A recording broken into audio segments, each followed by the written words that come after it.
Thank you, darling. It's interesting how the truth can sometimes seem might malleable, depending upon your point of view. Like how those dime novels make you out to be something you're not? Jack, don't be starting trouble. No, he's right. They do tend to exaggerate. Did they exaggerate your part in taking down the Daltons? Well, I was there in the flesh, boy, so I saw what happened firsthand.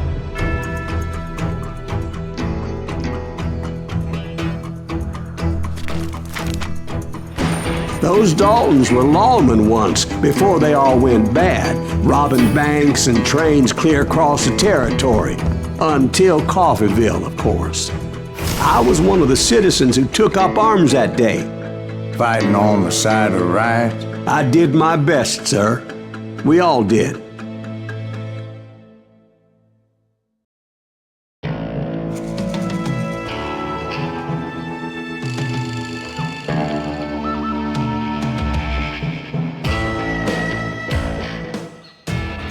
It was early morning. One of my friends was a local gunsmith, and he handed out firearms to anybody who'd take one. You see, the Daltons got it in their heads to rob 2 banks at the same time. 2 banks on the same damn street. The story was Bob Dalton's girl was always riding him about how he had no ambition. Well, the locals recognized the Daltons right off. Before they could get away, half the town took up arms to defend their property. Their first mistake was pulling a job in their own damn hometown.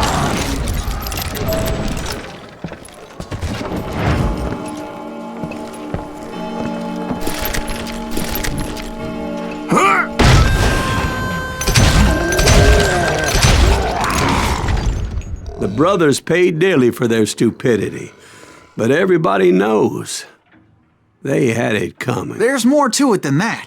I read all about that day, so I know for a fact that it went down very differently. First of all, it was high noon. A posse of U.S. deputy marshals were on the rooftop across the street. Get ready, boys. They're gonna make a move. The lawmen had been tracking the Daltons for months, and now they finally had them dead to rights.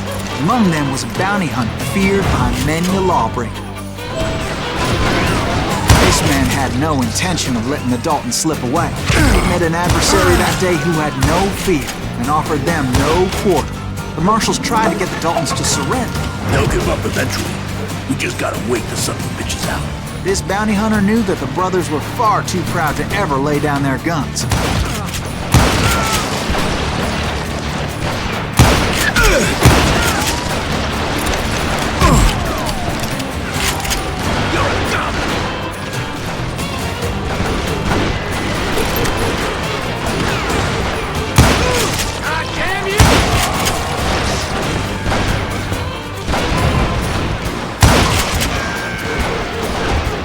He went in there alone to confront those criminals. One of the marshals shouted, "Where are you going? Are you crazy?" Hey, where do you think you're going, dumbass?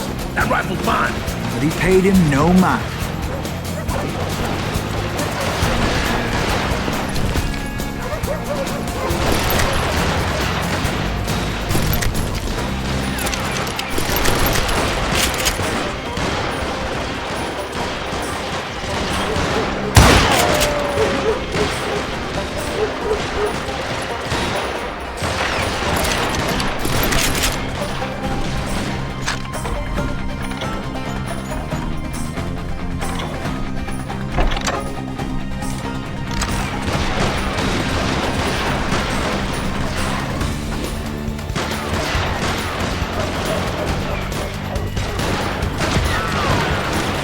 He saw a way to get around to the back of the bank.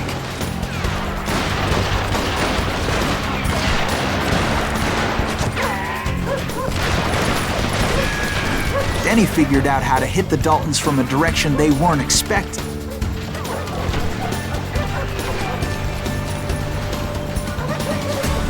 From above.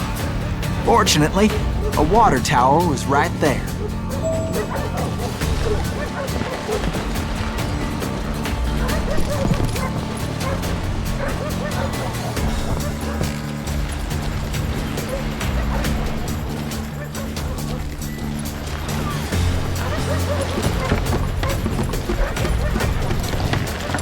moment later, he was climbing up a steep ladder, laughing at danger as he did.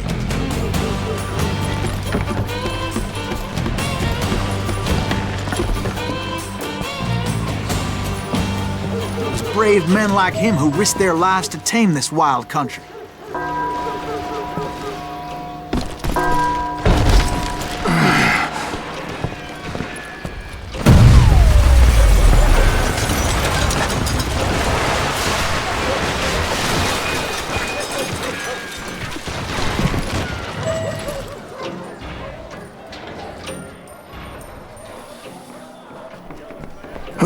We've got company.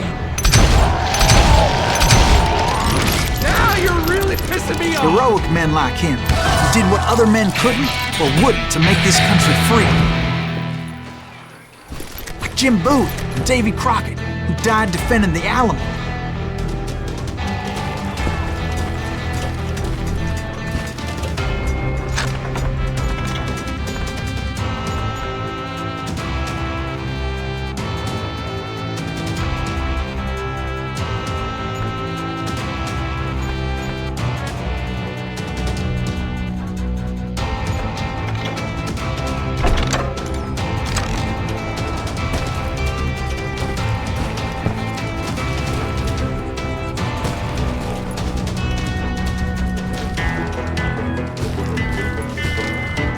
Is that Silas Greaves? Son of a bitch!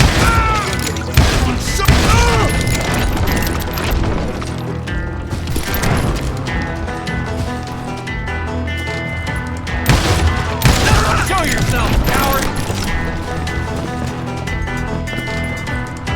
You ain't stopping me!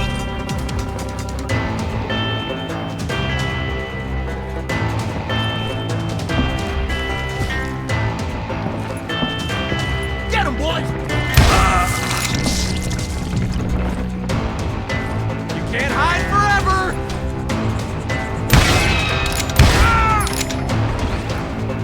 This plan cannot fail!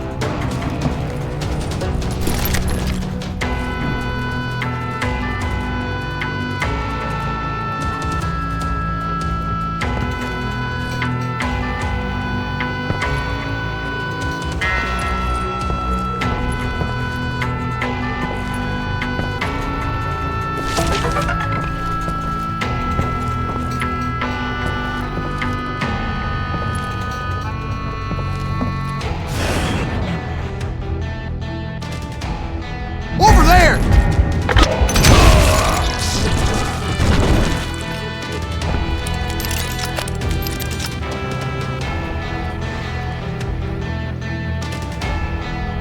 That's Silas Greaves! What the hell? Now you're Bland! He came away victorious, taking down those thieving Daltons.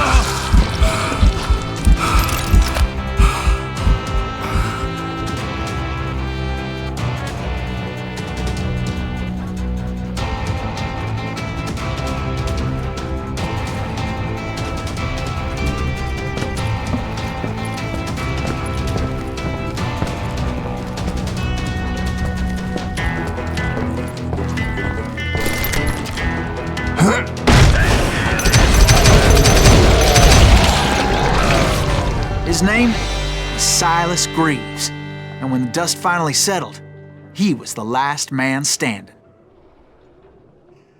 Sorry, kid, but that just wasn't the way it happened.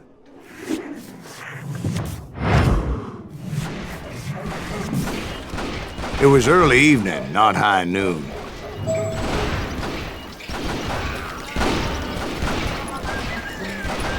I was late to the party, and Coffeyville was already up in arms.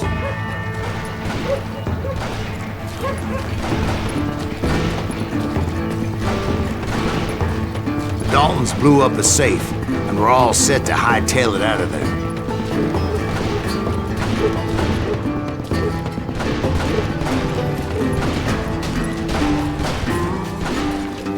Those pathetic deputies surrounding the bank were dropping like flies.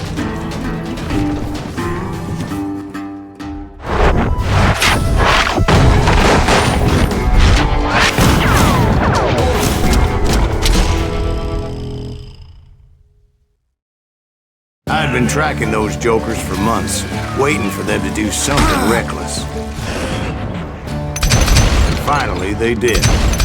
Those stupid bastards decided to rob 2 banks at the same time in the same town where everybody knew them. But they still had friends in Coffeyville.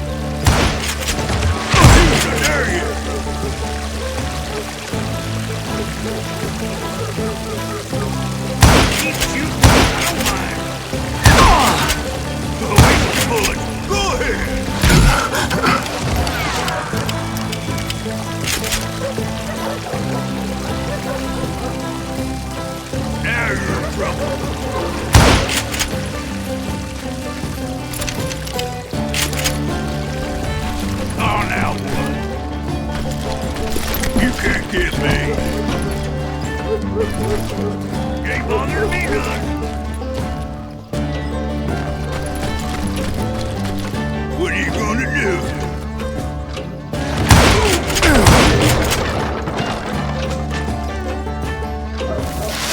Yeah! Don't let that asshole get away with it!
Those friends came after me like a pack of wild dogs, tooth and nail.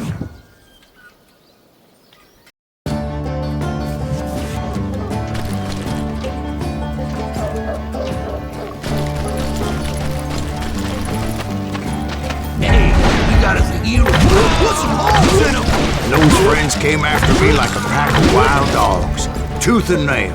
They were coming at me from all directions. I caught sight of the Daltons running with the money and didn't want to lose them. The problem was, they knew the town better than I did. And to top it off, I found myself in the middle of another shootout entirely. Did the Daltons hole up in somebody's house? No, it was the Smiths, I believe. They were cousins of the Daltons. And they were shooting at the Browns, who were shooting at the Daltons. Which wasn't any surprise, because those 2 families have been feuding forever. And since the Joneses are related to the Browns, they shot at the Smiths, pissing off the Heimhoffers, whose daughter recently married a Smith. Well, bullets were flying every which way as all the old feuds in Kansas caught fire all at once. There was a hell of a lot of pissed off people in Coffeyville. But that's just the way life is sometimes. Shit happens. Santa makes the dynamite.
Dalton boys knew I would never give up.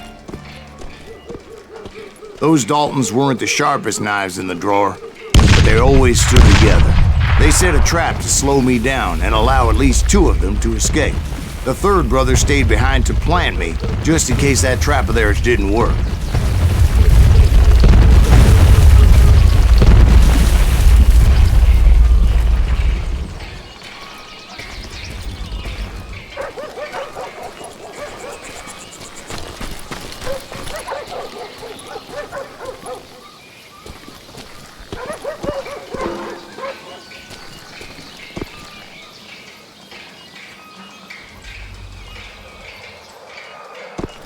It was Emmett, the youngest, and he decided to stand his ground and face me down. I ain't afraid of you, Silas Reeves. This is where it ends for you. He was determined to protect his brothers. I understood how he felt.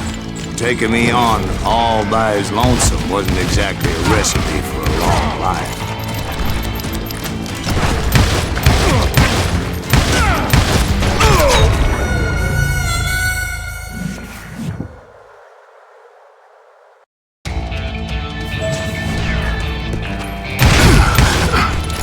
I'm gonna cut you in half.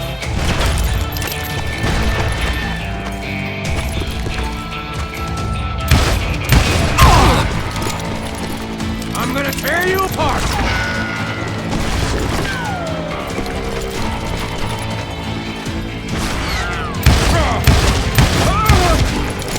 Send you to the bone.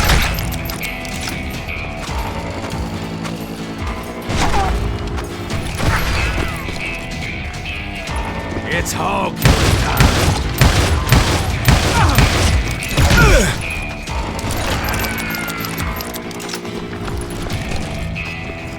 I'll blow your damn head clean off!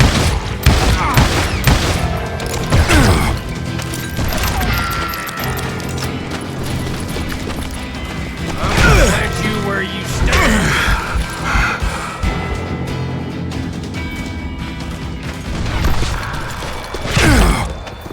You are dead, law dog!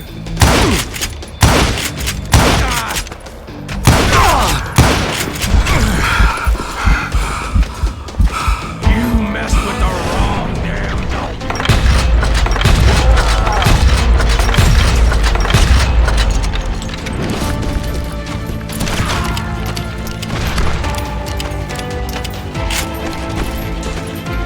I'm gonna beat you like a redheaded stepchild.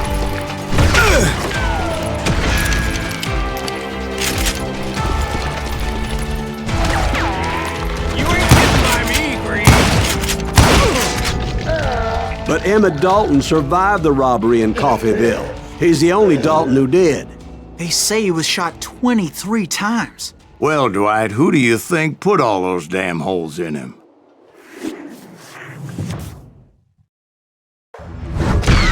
But I have to admit, that boy had grit.